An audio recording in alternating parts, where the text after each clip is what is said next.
খাগড়াছড়ি সদরের চেঙ্গি নদীতে পাহাড়ি ঢলে প্লাবিত হয়েছে নিম্নাঞ্চলের কয়েকটি গ্রাম।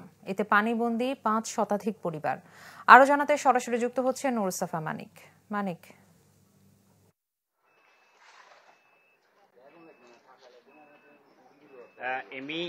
গতকাল রাতে ভারী বর্ষণ হয়েছে। আমরা খবর পেয়েছি যে পানছড়ি এলাকায়, এবং এই পানছড়ি যেহেতু এই চেঙ্গি নদীর একটি উজান অংশ, সে কারণে কিন্তু উজান থেকে যে পাহাড়ি ঢল নেমেছে, সেই পাহাড়ি ঢলে খাগড়াছড়ি শহর এবং সদর উপজেলার প্রায় ১০-১৫টির মতো গ্রাম পানি, অর্থাৎ নদী তীরবর্তী যে চেঙ্গি নদী, সেই চেঙ্গি নদী তীরবর্তী গ্রামগুলোতে কিন্তু পানিবন্দী হয়ে পড়েছে প্রায় হাজারেরও বেশি পরিবার।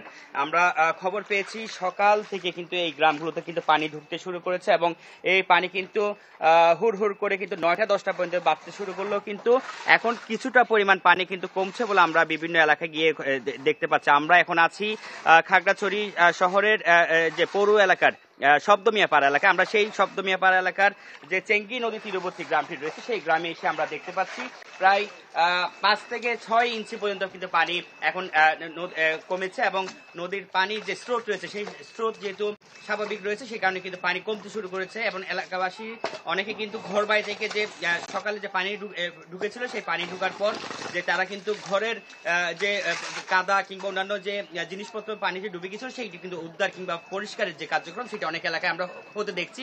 তবে এখনো পর্যন্ত অনেক এলাকা, অর্থাৎ যে নদীর ভাটি অংশ যেটি রয়েছে, সেই ভাটি অংশের এখনো অনেক গ্রাম কিন্তু পানিবন্দী রয়েছে, এবং অনেক মানুষ আশ্রয়ের খুঁজে কিন্তু বিভিন্ন এলাকার দিকে যাচ্ছে এবং উঁচু স্থানের দিকে যাচ্ছে। এবং আমি স্থানীয় প্রশাসনের সাথে কথা বলেছি, তিনি বলেছেন জেলা সদর সহ অন্যান্য যেসব এলাকায় পানি উঠেছে, সেই সব এলাকার উঁচু স্থান এবং শিক্ষা প্রতিষ্ঠানগুলোতে কিন্তু আশ্রয় কেন্দ্রের জন্য প্রস্তুত রাখা হয়েছে বলে তিনি আমাদেরকে জানিয়েছেন। তো এই ছিল আমার কাছে। আপনাকে ধন্যবাদ। দর্শক, খাগড়াছড়ি থেকে সরাসরি যুক্ত ছিলেন সহকর্মী নুরুসাফা মানিক।